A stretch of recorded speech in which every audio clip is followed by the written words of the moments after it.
Oral semaglutide and cardiovascular outcomes in patients with type 2 diabetes. Cardiovascular disease. Cardiovascular disease is a primary cause of death in patients with type 2 diabetes, and the rolling out of an excess of cardiovascular risks is a regulatory requirement for new glucose-lowering therapies.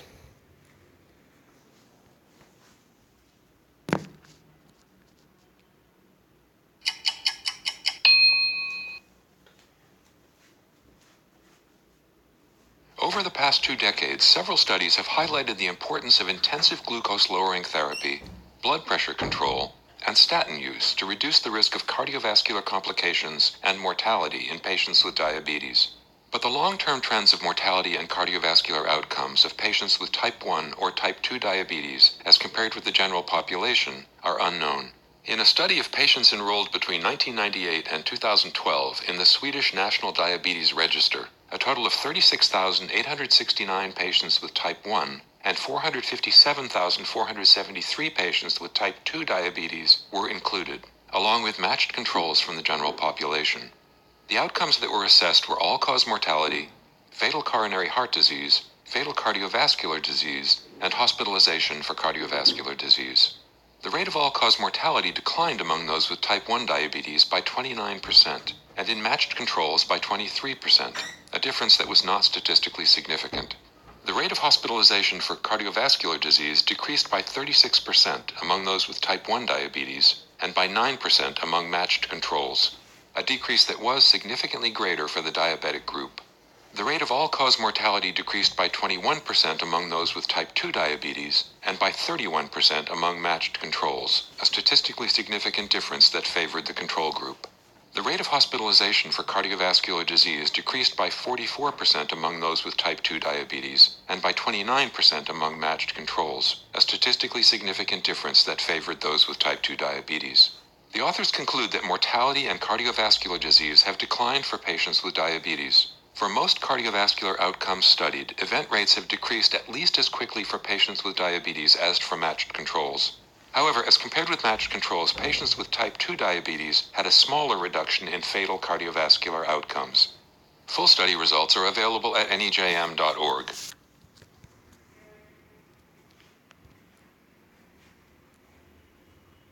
Applications in medicines. Glucagon-like peptide-1 GLP-1 receptor agonists are well-established glucose-lowering medications for the treatment of type 2 diabetes and are associated with reduction in body weight and a low risk of hypoglycemia. These agents have shown cardiovascular safety, lax-aligned and exonite, and in the several cases benefit liraglutide, alpha-glutide, semaglutide, and the most recently dulaglutide.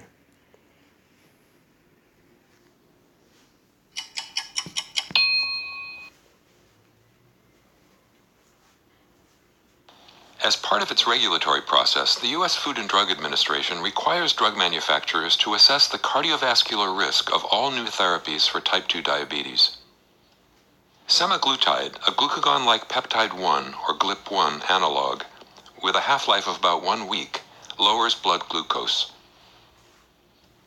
In a multi-center double-blind non-inferiority trial conducted in 20 countries, investigators randomized 3,297 patients with type 2 diabetes who were receiving standard care either to once-weekly semaglutide injections of 0.5 milligrams or 1 milligram, or to placebo. The patients had a mean age of 65 years and had had diabetes for an average of 13.9 years, with a mean glycated hemoglobin level of 8.7%. 60% of the patients had a history of ischemic heart disease, and 93% had a history of hypertension. At 104 weeks, the primary composite outcome of cardiovascular death and first incidence of non-fatal myocardial infarction or stroke had occurred in 6.6% of the patients who received semaglutide, as compared with 8.9% of those who received placebo, thus confirming the non-inferiority hypothesis. Overall, adverse events were similar, but more patients receiving semaglutide had gastrointestinal symptoms, and more discontinued the study drug because of adverse events. Thus, semaglutide, when added to standard care for patients with type 2 diabetes, was not associated with excessive cardiovascular risk. Full trial results are available at nejm.org.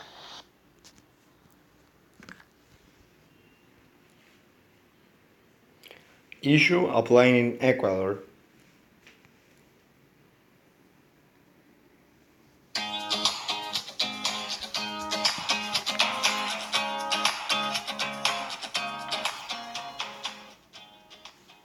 This was a pre-approval safety study, and it actually did achieve statistical significance for what it was designed for, which was non-inferiority. In the test of superiority, I'm actually not at all surprised that it didn't achieve that. And the reason for that is because it's an event-limited trial. So the trial, including the treatment period, stops as soon as the minimum number of events were achieved. And for that reason, the duration of the trial is relatively short compared to many other trials in this field. So in that context, actually, the fact that we see a non-significant 21% reduction is sort of consistent, because the magnitude of that is very consistent with longer duration trials of much larger size that have been conducted previously. And despite that, some of the secondary endpoints showed statistical significance. For example, there was a significant reduction in death, both cardiovascular death and all-cause death. Now, I urge caution in interpreting those data because the numbers of events were small and because the median duration of follow-up is only about 16 months. But that's by design. Earlier, we've seen publications from the Pioneer program, both published earlier and some published at this meeting and presented at this meeting, which really have identified that the oral formulation at the 14 milligram dose in particular is actually very similar in its efficacy with glycemic control and body weight reductions to other injectable GLP-1 receptor agonists and other agents, including DPP-4 inhibitors. It's superior to them and similar to an SGLT2 inhibitor. So those data have now been published and are available. So I'm not concerned that the oral once-daily formulation is in any way functionally distinct from the subcutaneous. And again, I think that was one of the questions is previously all of these agents have been given subcutaneously, and would the side effect of nausea, other GI symptoms be similar when the drug is given orally? And in fact, we see that it is. It's very similar. The medication continues to have those side effects, predominantly mild, and limited in duration, particularly when the dose is titrated upwards, but remarkably well tolerated ultimately, because about over 80% of the patients in Pioneer 6 were on the full dose of the study drug. So the discontinue rates for the oral agent were clearly higher than placebo, but not that distinct from the discontinuation of injectable.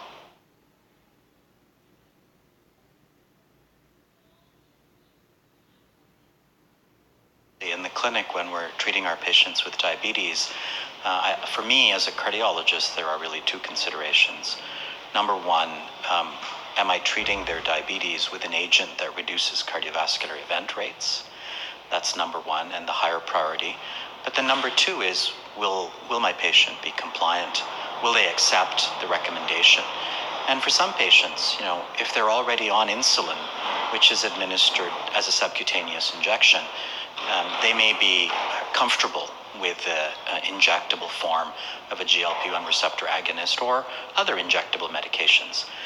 But for those patients who are not yet on an injectable medication, or those that might be on insulin but don't want to take a second injection, I think now having an oral formulation of a GLP-1 receptor agonist is a really important development. And once it's available, I think you're going to see that barrier of convincing the patient to adhere to an injectable will be lessened.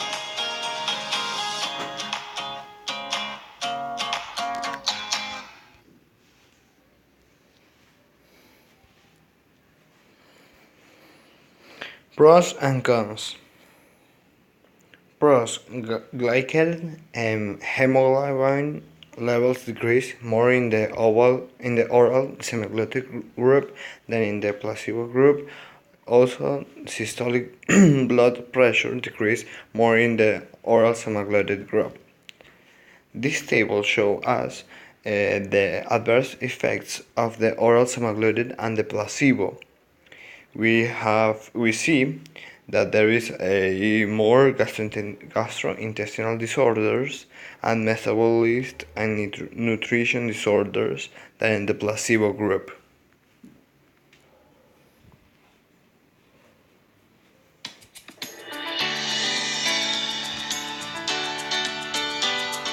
So another trial, Dr. Bloomgarden, is the LEADER trial, which showed a cardiovascular benefit for the GLP-1 receptor agonist, liraglutide. I was wondering if you could talk about that trial and tell us with those results. So LEADER was fascinating, coming as it did more or less immediately after EMPA-REG. And in LEADER, a very potent glucose-lowering drug, liraglutide, was given in the same fashion that Dr. Inzuki described, either being added to the mix or patients were receiving various other treatments. The strategy was a little bit different in as much as the trial was, the centers were asked to try to achieve good glycemic control in the patients in the control group and the patients in the liraglutide group, so that there was an up-titration of non-liraglutide, non-GLP-1 receptor agonist therapies in the control group. And what was found was kind of different from what was seen in EMPA-REG, in as much as the overall MACE, myocardial infarction, stroke, and cardiovascular mortality, was decreased, but it actually did not show specific significant improvement in any of the individual endpoints. And indeed, if I remember correctly, heart failure, I don't think, was actually impacted. So a very different effect. And one of the differences is that the drugs that were used in the control group, such as sulfonylureas and insulin, certainly cause more hypoglycemia than liraglutide.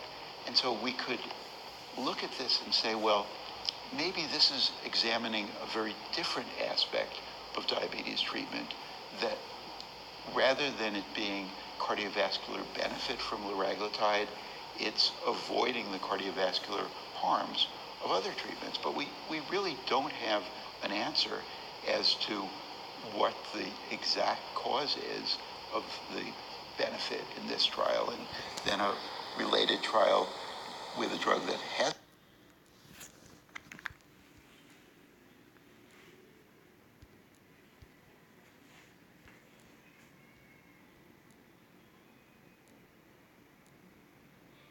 Conclusion: this cardiovascular outcomes trial met its primary objective of ruling out of 80% of cardiovascular risk with oral semaglutide. This finding is consistent with those published in cardiovascular outcomes trial of GLP receptor antagonists, and all of which confirm the absence of these cardiovascular risks.